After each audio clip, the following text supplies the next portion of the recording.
고린도전서 7장 1절부터 16절까지입니다. 다 같이 함께 읽도록 하겠습니다. 시작.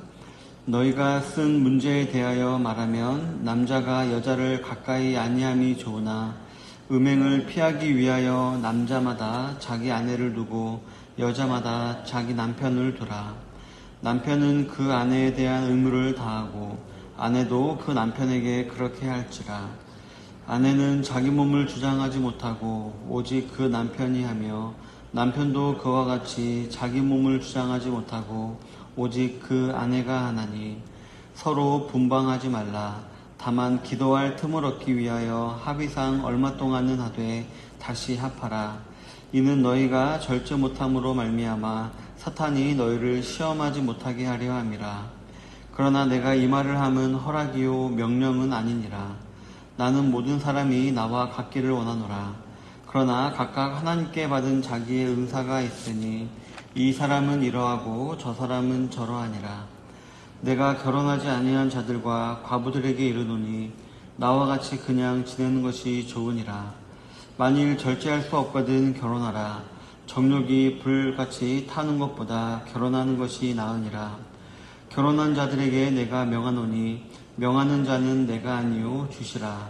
여자는 남편에게서 갈라서지 말고 만일 갈라섰으면 그대로 지내든지 다시 그 남편과 화합하든지 하라. 남편도 아내를 버리지 말라. 그 나머지 사람들에게 내가 말하노니 이는 주의 명령이 아니라 만일 어떤 형제에게 믿지 아니하는 아내가 있어 남편과 함께 살기를 좋아하거든 그를 버리지 말며 어떤 여자에게 믿지 아니하는 남편이 있어 아내와 함께 살기를 좋아하거든 그 남편을 버리지 말라. 믿지 아니하는 남편이 아내로 말미암아 거룩하게 되고 믿지 아니하는 아내가 남편으로 말미암아 거룩하게 되나니 그렇지 아니하면 너희 자녀도 깨끗하지 못하니라. 그러나 이제 거룩하니라. 혹 믿지 아니하는 자가 갈리거든 갈리게 하라. 형제나 자매나 이런 일에 구애될 것이 없느니라. 그러나 하나님은 화평 중에서 너희를 부르셨느니라. 아내된 자여 내가 남편을 구원하는지 어찌 알 수 있으며 남편된 자여 내가 내 아내를 구원하는지 어찌 알 수 있으리요. 아멘. 오늘은 본문을 중심으로 해서 그리스도인의 결혼과 가정이란 제목으로 하나님 말씀을 나누기를 원합니다. 바울은 고린도 교회에 있었던 파당 문제를 길게 언급한 이후에 곧바로 교회 내부에 있었던 음행 문제에 대해서 언급하였었습니다. 세상 사람들 사이에서도 없는 음행의 문제가 고린도 교회 안에서 일어났으며 또 교회에서는 그러한 죄를 지은 사람들을 그 합당한 징계나 회개 없이 용서해 주었고 또 그러한 것을 자신들의 덕스러움으로 포장시키는 그런 일이 있었습니다. 그리고 그 이후에 바울은 성도 간의 소송 문제에 대해서 짧게 언급한 이후에 다시 한번 고린도 교회 내부에 있던 음행 문제를 언급하였었습니다. 그러면서 결론을 내립니다. 우리의 몸은 하나님께 받은 성령의 전으로서 우리의 욕심을 위하여 쓰여서는 안 되고 오직 하나님의 영광을 위하여서 쓰일 수 있어야 한다라고 교훈을 한 것이었습니다. 그러면서 바울은 그렇다면 우리의 몸이 하나님의 영광을 위하여 쓰이는 것이 무엇이냐라고 하는 이런 질문에 대한 답으로 즉 방편으로서 결혼을 제시합니다. 우리는 흔히 어떤 문제가 발생했을 때 그 문제를 해결하는 방법으로 그 문제를 피하고 무시하는 방법을 쓰곤 합니다. 차라리 죄의 싹을 자르는 것입니다. 그러나 우리 인간은 모든 가능성을 배제시키고 모든 가능성을 다 피할 수는 없습니다. 우리가 아무리 피한다고 해도 불가항력적으로 그 상황에 놓일 때가 없지 않은 것입니다. 따라서 우리는 어떤 문제를 해결하고자 할 때 무작정 피하거나 무시하려 하기보다는 그에 대한 적절한 대안을 제시하는 것이 더 옳은 방법입니다. 그래서 오늘 본문에서 보면 바울은 1절에서 음행의 문제를 해결하는 근본적인 방법은 남자와 여자가 떨어지는 방법이다 라고 합니다. 마치 죄의 싹을 자르듯이 교회 내에서도 남자와 여자가 가까이 하지 않는 것이 낫다면서 회피하는 방법을 제시하는 것처럼 보이기도 하는 것입니다. 하지만 본문 2절, 3절을 보면 말합니다. 이것이 불가능하다. 남자와 여자가 이렇게 따로 있는 것이 불가능하다. 그렇기 때문에 하나님께서는 결혼이라는 제도를 만드셨다라고 말하고 있고요. 서로에게 충성하게 했다라고도 말씀하십니다. 그리고 이러한 결혼과 충성을 통해 음행 문제를 해결할 대안으로 제시하고 계신 것입니다. 그리고 앞장에서 우리의 몸이 하나님께 받은 성령의 전이다라고 언급했던 것과 빗대어서 4절 5절에서 보면 우리의 몸은 우리의 것이 아니라 배우자의 것으로서 서로 조심하며 거룩을 지켜야 하는 것이라며 그 대안을 또 설명을 하고 있습니다. 그러면서 그 이유로 우리의 대적 사탄으로 하여금 우리의 절제 못함을 인하여 시험하지 못하게 하려 하는 것이다 라고 설명을 하고 있는 것입니다. 성도 여러분, 현대를 사랑하는 저와 여러분들에게 있어서 이러한 내용은 충분히 수긍이 가능한 그런 말일 것입니다. 하지만 이 말은 그 당시, 즉 로마가 지배하고 있던 이스라엘 그 사회 당시의 사회적인 생각으로는 전혀 수긍할 수 없는 말이기도 했습니다. 왜냐하면 그 당시 아내의 몸은 그저 남편의 소유물에 지나지 않았었고요. 그리고 여자들은 남편에 대한 정조를 지켜야 했지만 남자들은 얼마든지 가서 이제 첩을 삼거나 다른 여자들과 관계를 맺을 수 있는 그런 로마 시대의 풍습이 있었는데요. 그런 것들을 생각해 본다면 오늘의 본문에서 말하는 바울에 대한은 가히 혁명적이라고 볼 수 있는 것이었습니다. 부부가 서로를 주장하며 분방할 때도 상의를 하는 등 이렇게 남자와 여자, 즉 남편과 부인이 동등한 지위를 가지는 것은 이 편지를 받는 고린도 교회 교인들에게 있어서 정말 놀라운 가르침이었던 것입니다. 또한 이러한 바울의 가르침은 이 당시 로마의 정서와도 맞지 않는 것이었지만 유대교적 배경을 가지고 있던 고린도 교회 성도들에게도 가히 혁명적인 가르침이었습니다. 왜냐하면 유대교에 보면 창세기 2장을 근거로 해서 남자는 무조건 아내를 가져야 한다라고 가르치고 있습니다.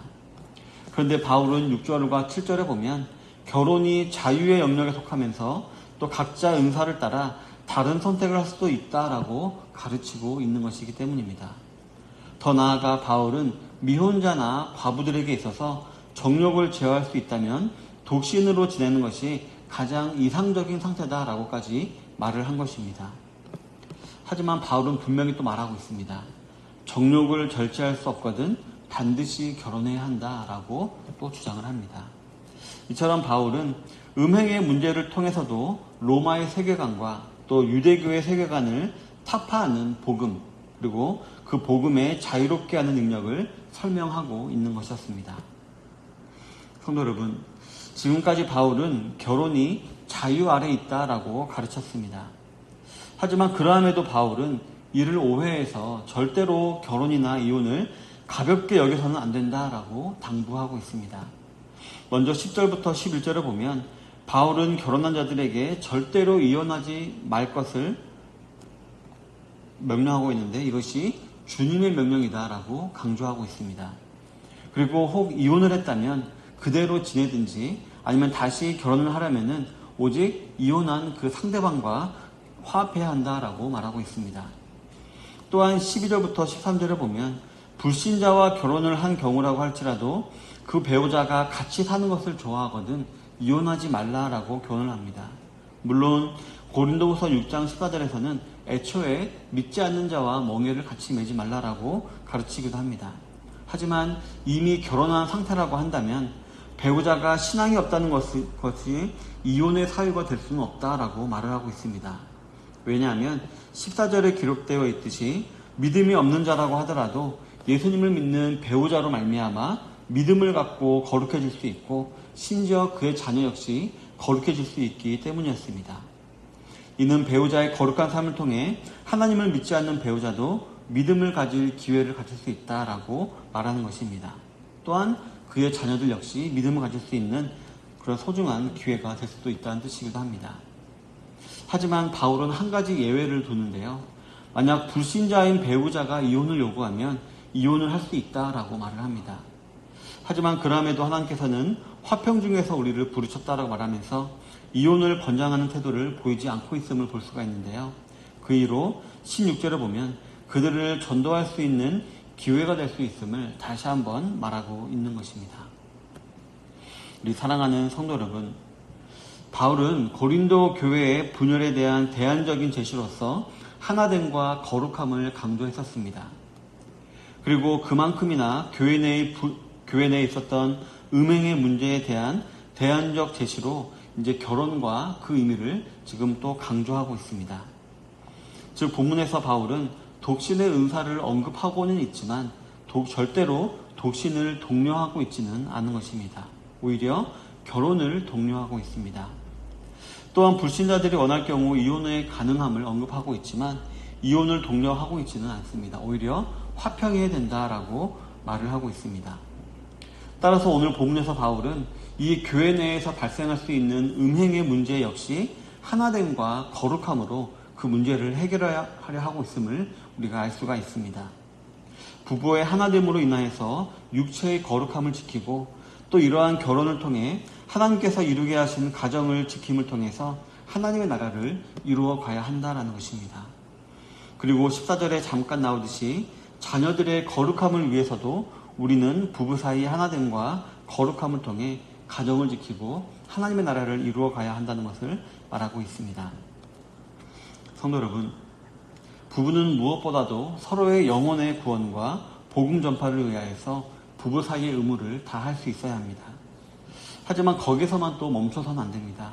더 나아가 하나님께서 믿는 자들의 결혼을 통해 언약의 후손들을 이어나가는 것을 기뻐하신다는 것을 우리는 기억할 수 있어야 합니다. 즉 믿음의 가정을 통해 하나님의 나라를 이루어 가시기를 기뻐하시는데 그를 위해 필요한 것이 바로 부부간의 하나됨과 거룩함을 지키는 것이다라는 것입니다. 즉 이방 사람들 사이에서 만연하는 음행의 문제를 우리 그리스도인들은 하나됨과 거룩함을 통하여서 지키고 또 그를 통하여서 가정의 거룩을 지키고 또 그의 자녀들을 언약의 후손으로 잘 양육할 수 있어야 한다는 것입니다. 하나님이 창세전에 작정하여 맺어주신 배우자를 어제보다 오늘 더 사랑하는 마음으로 대우하시는 우리 성도님들이 다 되시기를 바라겠습니다. 그래서 하나님을 기쁘시게 하고 하나님께서 원하시는 그러한 온전한 가정을 이루시고 또 그러한 가정의 행복을 이루어 나아가시는 모든 우리 좋은시작교회 성도님들이 다 되시기를 주님의 이름으로 축원합니다. 아멘.